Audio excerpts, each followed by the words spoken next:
The co-founder of Gemini, Cameron Winklevoss, said that the U.S. Securities and Exchange Commission is a failed regulator. Winklevoss made the statement in a Twitter post he made on Monday, July 3, a day that marked the 10th year since he and his twin, Tyler, filed for the first Bitcoin ETF with the SEC.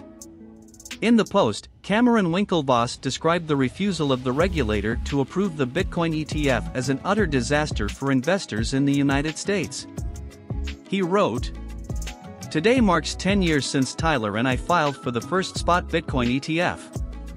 The SEC's refusal to approve these products for a decade has been a complete and utter disaster for U.S. investors and demonstrates how the SEC is a failed regulator. Protecting investors from the best performing asset."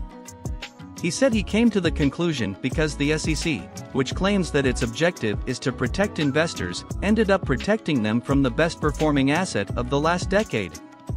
He added that the U.S. regulator instead directed the investing public to what he described as toxic products like Grayscale Bitcoin Trust, GBTC, which has astronomically high fees in its trades. Winklevoss also accused the regulator of progressively pushing spot Bitcoin activities offshore, where investors are faced with higher risks from unregulated and unlicensed companies. Overstepping its statutory power. He laid the blame for pushing investors into the arms of FTX, which he described as the biggest fraud in modern history, on the SEC and called on the regulator to take an introspective view of its activities to understand its limits and make the necessary adjustments. He wrote, "Maybe the SEC will reflect on its dismal record and instead of overstepping its statutory power and trying to act like the gatekeeper of economic life, it will focus on fulfilling its mandate of investor protection, fostering fair and orderly markets, and facilitating capital formation.